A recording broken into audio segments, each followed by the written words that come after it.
Well, good morning, everyone. To everyone online, good afternoon and good evening if you're in separate time zones. Like you said, my name is Logan Fluke. I am an incident responder, and I wanted to come today to talk about how blue teamers and normal defenders could activate some basic incident response steps with open source tools. I know that's a little bit odd for a blue team talk instead of going to like the SANS defer talk, but who all here as defenders have the surprise conversation of, hey, you're an incident responder as well because something just popped off. Have fun, take care of us. And of those who all has realized, hey, we don't have all the stuff we need to conduct incident response. Just kidding, don't answer that. A lot of us are wearing our corporate t-shirts and stuff, so we don't need to address that. So I wanted to talk a little bit today about some open source tools that could fix that. And the talk is 99% titled correctly. There is one tool that's technically not open source. It's still free. It just, the source code isn't published, but it just doesn't require a license. Due to that, I actually initially named the talk Enabling Defenders to Conduct IR without licenses. But I had a friend say, hey, I don't know if the content is very good, but the title's not, so you should change it. And I said, okay, hey, that makes sense. So where this talk came from was talking to some of my basic defense friends who said, hey, we run into problems and realize we don't have the adequate tools that we need, even though we knew what those tools were. We just don't have the licenses because of X or because of Y. And so the solution that I want to propose is with those free tools. The obligatory about me, again, my name is Logan Fluke. I'm an incident responder. I'm a recent grad of the SANS Technology Institute bachelor's degree, where a lot of the knowledge of this talk came directly from SANS. So any of the courses that correspond to some of these certs, I highly recommend taking. And I'm also apprentice handler for the Internet Storm Center. So this talk is going to be published as some of those diaries upcoming. More important than that, though, I want to give a quick thanks and credits to the tool creators themselves, that being Eric Zimmerman, Phil Hagen, Dave Hull and his Kansa community, and then the Arqmy team, and as well as my family over at GreyCastle for helping write this. So bottom line up front, we're going to be looking at 4 different use cases that a defender might come across, and we're going to be plugging in an open source tool or multiple to satisfy the investigation needs that they might have. Those use cases are going to be malware execution, persistence installation, lateral movement, and command and control. We're going to kind of approach it through a kill chain, although we're going to have to take some liberties on connecting the dots. And the tools we're going to use are some of the tools from Eric Zimmerman's tool suite, the Arqmy platform, the Kansa framework, and the SoftElk platform. See if this will move for me. Okay, so the first one jumping in is malware execution. Anyone who has done digital forensics or does digital forensics, you know that when something executes on a Windows system, there's a lot of artifacts that get created, and way more than we could talk about in one 45-minute talk. So we're going to focus on just one specifically, and that's prefetch. If you're unfamiliar with prefetch, it's basically caching for applications. Windows will front load data to speed up the application execution process. All the prefetch files are stored in C Windows prefetch, where if you're running Windows 8 or above, there's about 1,024 it can hold. If you're running Windows 7 and before, it can hold 128. The naming convention for prefetch files are the executable name, dash, and then the hash of the directory it was ran out of, .pf. So here we see zoom.exe as one of the prefetch files on my machine. And then it gives you some really usable information. The first part being the creation date. That's actually the first time that application was executed on a system, minus 10 seconds. And we'll talk about why you have to take that off in a second. And then the modification time. And that's the last time that application was executed on the system, minus 10 seconds. So looking at the prefetch directory on my machine, we see that zoom.exe again, with the date created and the date modified timestamps. So it's a very usable artifact. And the way we're going to analyze it is with our first tool today being PECMD.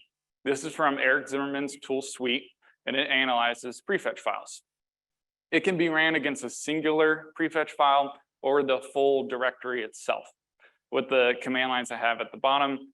First one being the -F and then pointing at the specific prefetch file. And the second one being the -D option, pointing it at the prefetch directory and telling it to give me the output as a CSV file to whatever directory you push it to. I apologize if this is hard to read. Hopefully if you can download the slides later and expand it, it'll make a little bit more sense. But at the top, we have us running the PECMD command, and we're pointing it at evil.exe, which is the perfect name for any advanced persistent threat, as we all know. They're super loud. You get some basic information at the top, followed by the first red box that I highlighted. And that's some timestamps that are super usable for this prefetch file. Then you get a little bit more metadata of the file, like the hash of it and the file size, followed by the second red box, which is my personal favorite, and that's the run count. Prefetch can hold 8 run timestamps for an executable. So if someone's been running this process over and over again, you can see the timestamps of those 8 runs. And here I only ran it once on my box, so we get the run count of 1 and the last run time. Below that is the reason why prefetch, you have to take 10 seconds off the executed time. Because for the first 10 seconds after an execution goes off, prefetch will watch the directories and the files that executable interacts with. So the top section is the directories referenced. So evil.exe touched like 8. Below that is the files that it interacted with. And in our case, evil.exe interacted with 45. And I highlighted the full path to the executable in the last red box. And this can be super helpful because you can see if that executable is running, something like CMD or PowerShell immediately after. So it's a lot of really good information you can gather over an executable.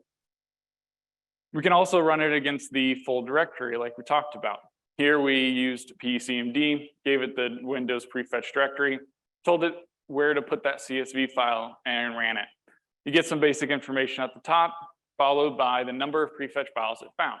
And my box was a Windows 10 box, so it can hold more than 128 prefetch files. And then it'll tell you the runtime as it hits every single prefetch file going down. And this comes out as a CSV file. And we're going to look at the CSV file with our second tool of the day, again coming from Eric Zimmerman, being Timeline Explorer. Timeline Explorer is probably one of my favorite tools in the world right now. I use it on a daily basis. It analyzes, yeah, someone likes it, there you go. It analyzes CSV files.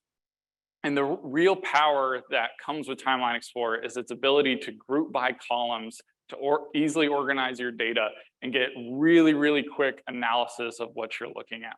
And we're going to look at a lot of different pictures of Timeline Explorer today. So there's not a whole lot of customization in this first example, but this is a CSV output that I got after running against the Windows prefetch file.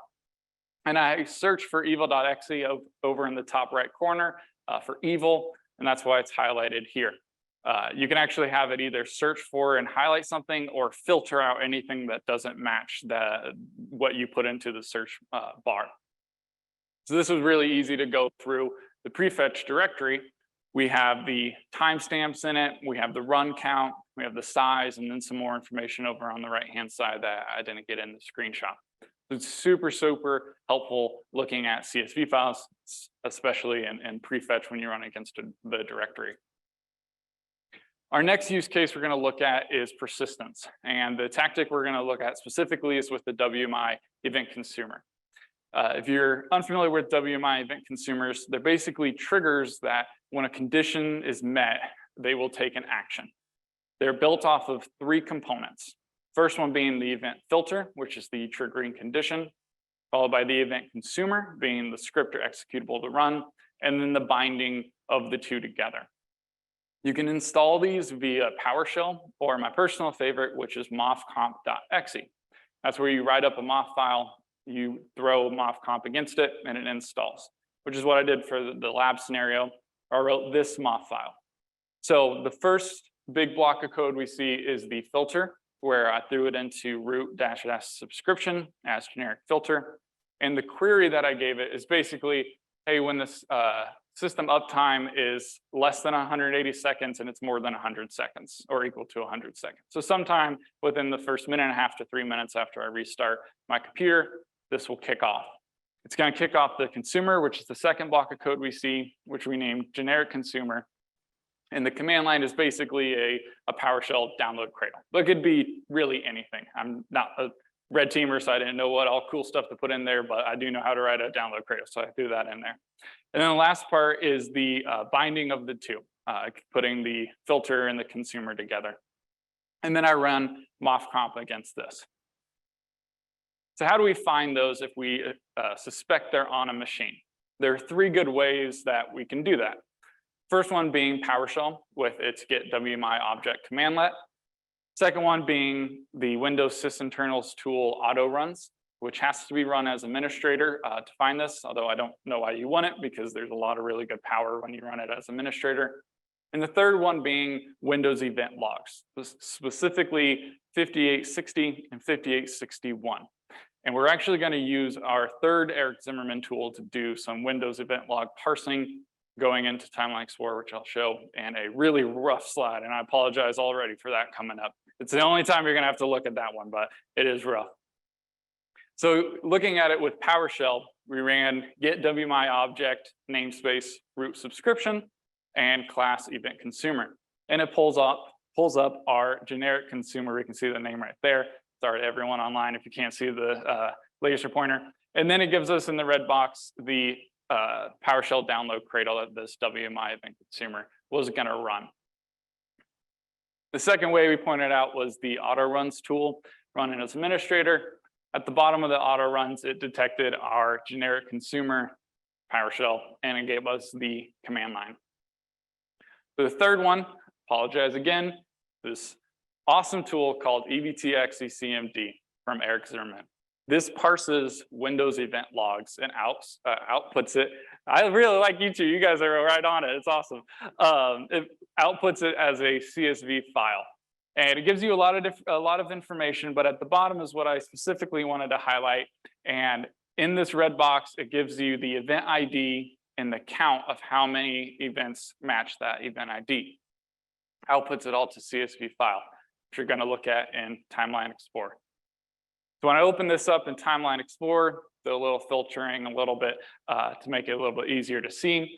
We see our generic consumer here at the top and the command line that's associated with that WMI event consumer. So that's 3 really good ways that you can look for these without having to pay for anything because this is all free.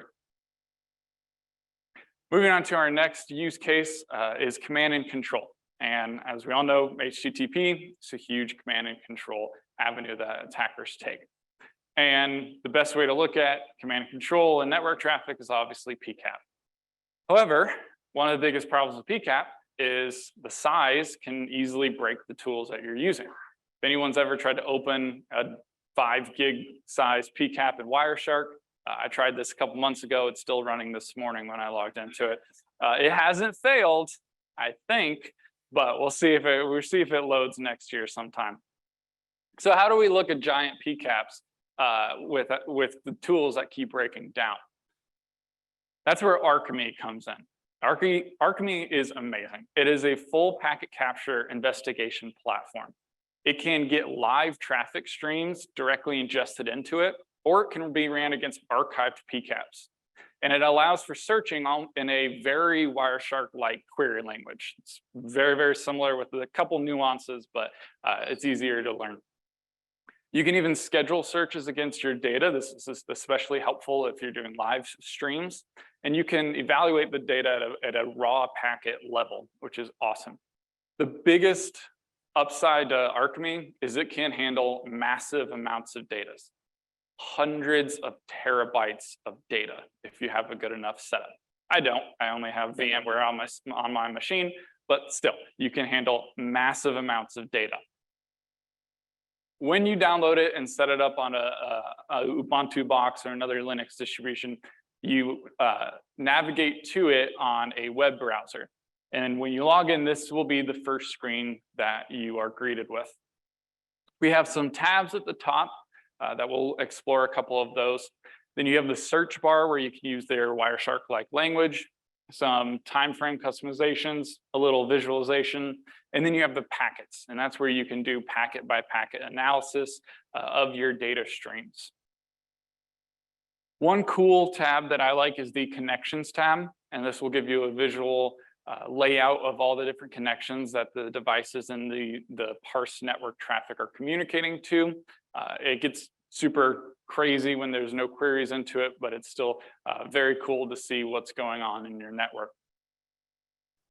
Second tab, which is probably the most powerful in my opinion, is the SPI view. SPI stands for Session Profile Information. It's basically like metadata about the network traffic. You get these little sections at the bottom, so we see destination IP and source IP, and it will give you all of the detected data points in your traffic. And if you add a query, it can break that down even further. So in my lab, our proposed exploited machine is .211. So I put in the query of IP source .211 and protocols HTTP. When it refreshed, it broke that metadata down to only metadata that pertain to traffic that matched this query. So in my PCAPs, I only had 4 destination IPs for that source IP. That query will stay between all the tabs that you go to. So if I go back to the connections tab, now I have a much smaller view of what's talking to my .211. And then I can go back to the sessions tab and I can do packet by packet investigation, trying to find command and control going to this box. So let's say your boss comes down and says, hey, we have some analysts in Arqmy looking for this. I need you to go see if an attacker is talking to a very sensitive machine because we have threat intelligence or something about that. You say, yes, ma'am, let's do it. So you go and you start looking for lateral movement. There are a lot of different ways that an attacker can move laterally in your network. We're going to look at RDP. Obviously, it's a very common tactic. And my go-to is Windows event logs when I look for RDP. And we're going to use the SANS Hunt Evil poster as our kind of inspiration for this investigation. If you never used the SANS Hunt Evil poster, it's available online at the SANS website, and it gives some really, really cool different artifacts and things you can look for with different techniques. And this is a snippet of their RDP. We're going to be on the right-hand side for the destination. We're looking at a potentially sensitive machine, and we're going to zero in on some event logs. There are 3 RDP-specific event logs that we're going to look at. We're going to run that EVTX ECMD against them all. And I promised you I wasn't going to show you that super rough slide again. So just imagine us running that again and outputting the CSV to a appropriate location. We're going to load those CSVs into Timeline Explorer. And now we're going to really try to look at the power of Timeline Explorer. So the first log that we looked at is the RDP core TS.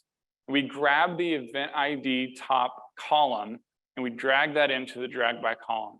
And what this did is it allowed us to collapse every log that we parsed by the event ID so that we can organize our data more thoroughly. And in this event ID log, EID 98 is something that we think is important because that shows our successful RDP connections. So we expanded that over at the bottom, and sure enough, we see that this machine has been talked to via RDP. So we're going to keep investigating. We're going to move on to our second event log, and that being local session manager. We did the same thing with event ID column, and we expanded EID 25, and that shows some session reconnect succeeded logs. But now we have another column that's super important, and that's remote host. We see a couple different IPs that have talked to our host. So we're going to continue investigating, but what would we have done if there were thousands of hosts connecting to this machine for one way or for one reason or another? And that's where chaining group bys comes in. So we move on to the remote connection manager log. We grab that event ID, but now we want to organize by remote host as well. So grab that column, throw it up there as well. And now not only can we collapse everything by event ID, we can collapse everything by remote host.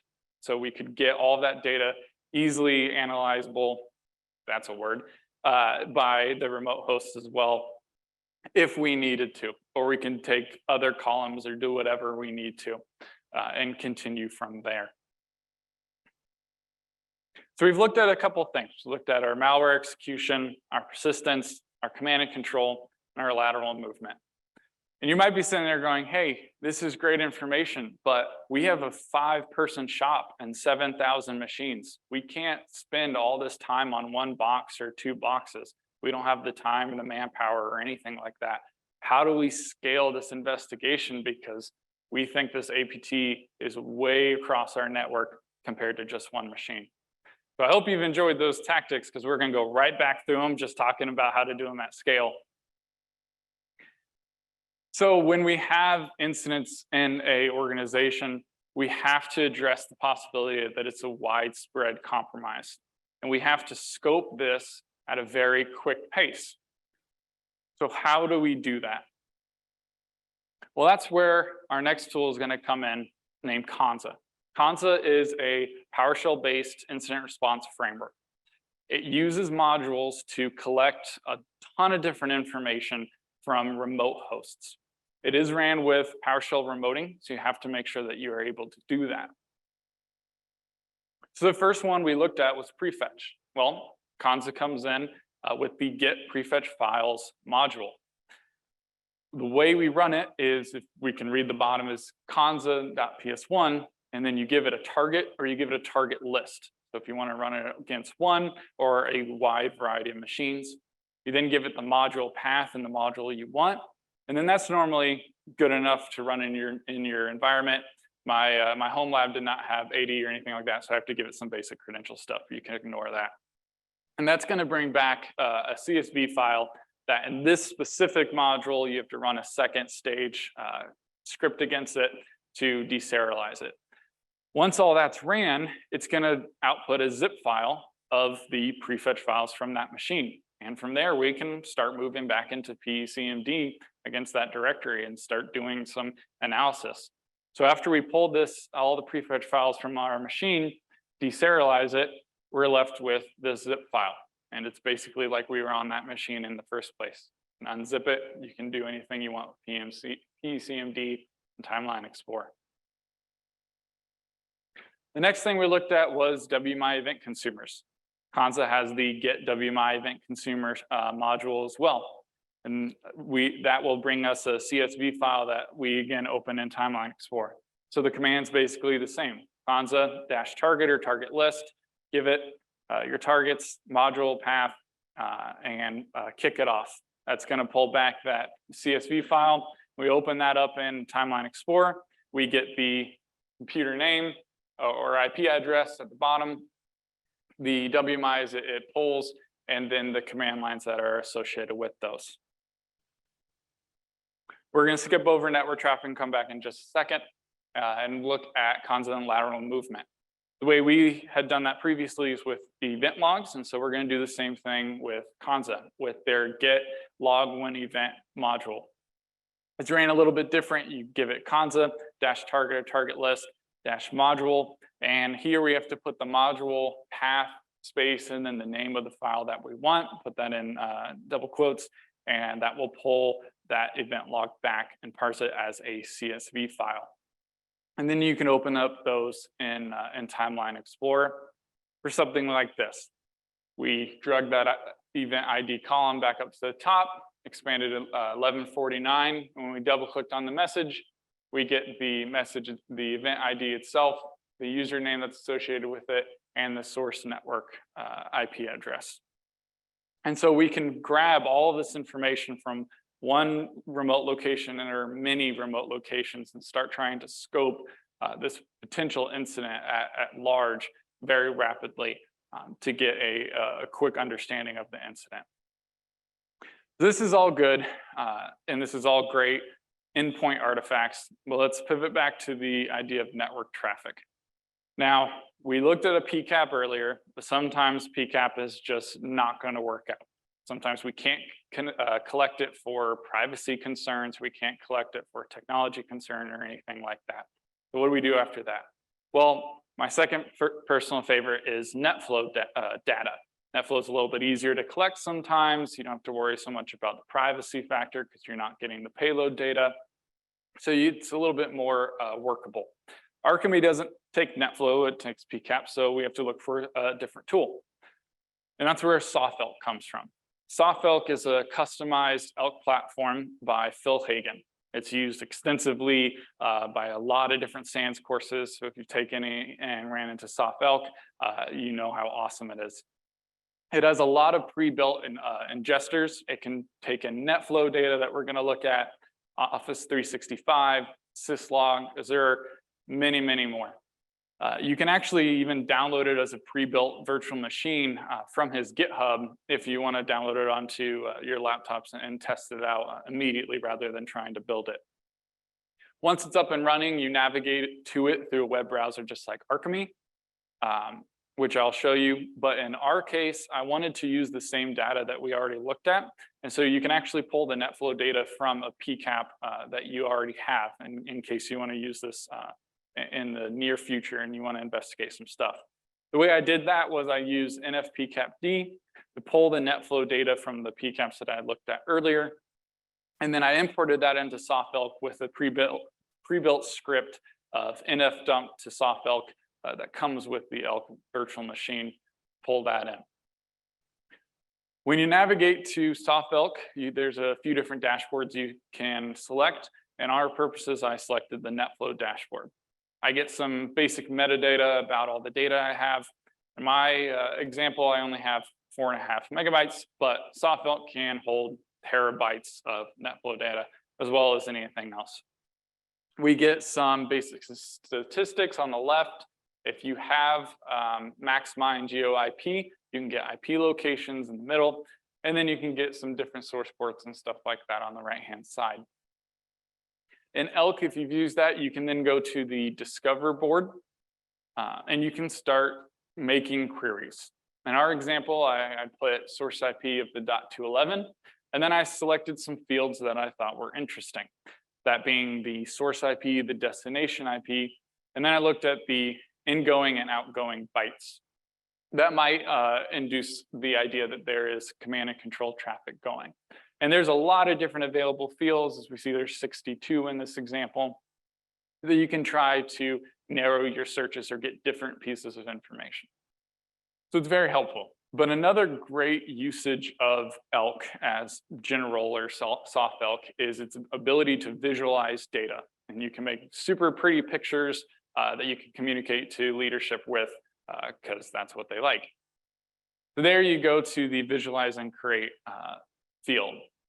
So here I have a visualization I made of any of the IPs that my .211 talked to, and the bars represent how much data was transferred. So in our example, something might look off. You might say something's weird. I'm going to give the annoying GIAC answer and say you don't know because you don't have the baseline. Ha ha. No, something's obviously a little bit different here. So you can then export this and use it in some sort of report or keep it to the side for lessons learned. And you can move on from there. And now you've been able to look at the network traffic at large and scale your scoping and scale your investigation quickly without having to worry about packet by packet data analysis.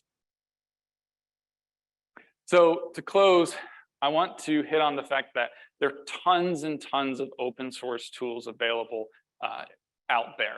And if you have the need of getting around the licensing issue, in a lot of cases, it's possible, and it's possible by open source tools. And something that I like to tell my friends who get kind of iffy about implementing open source tool rather than paying for some proprietary software, I like to tell them, sometimes you don't need a Swiss Army knife, sometimes you just need a knife. And a lot of people enjoy building knives out in our community. A lot of people like, our single purpose tool that I can publish and I can make available for anyone to just get that one step in there of their investigation knocked out of the park. I think it's important to bring open source tools into your teams and into your processes because it's a cheap, aka free, way to continue training your people and continuing to push your experience levels further and further without having to go through any red tape and just get better. And knowing that, honestly, the biggest part of this talk was to encourage the contributions to the community that you can make. And I want to point out that when you make a tool or you have an idea for something, you do not have to change the world. You do not have to rebuild the wheel. You can just improve something. Something that I did, and this is not a plug, but something that I wrote does nothing new. It just runs Eric Zimmerman tools very quickly. It runs like 10 of them. And I use it on a daily basis when we have incidents. I didn't rewrite the wheel. I didn't build something new. I just sped up something by that much more and saved a little bit of time. And that's all you have to do. If you get something that improves someone's life by just a little bit, it's been well worth the effort putting in. So I really want to encourage anyone who has thought about a tool or has thought about improving a tool to just put your foot out there, make a pull request to a GitHub, make a GitHub of your own, start asking people, hey, I see you use this. Is there anything you think we could do better? And try to work on it and try to improve the community by doing that. And a final thanks again, I want to thank the tool creators who, without them, obviously this talk wouldn't have existed. That being Eric and Dave and Phil and the team behind Arqmy. And I want to highlight a couple SANS courses that if you enjoy any of these tools or any of these techniques, these courses cover a lot of this in a lot of depth. Forensics 500 and 508 hit Eric Zimmerman tools like crazy and Kansa like crazy, and you can learn a lot from those. And then Forensics 572 uses a lot of SoftElk by Phil Hagen teaching that course, makes sense, and a lot of Arqmy as well with hands-on labs. So I want to highlight those and definitely recommend those. So again, open source tools, I truly think, deserve a spot in anyone's environment and anyone's team to better your experience and to better your ability to deliver for your clients or your stakeholders or each other as you try to support each other during investigations, or if you just want to get better with a home lab or with a lab for your team and training like that. So, any questions?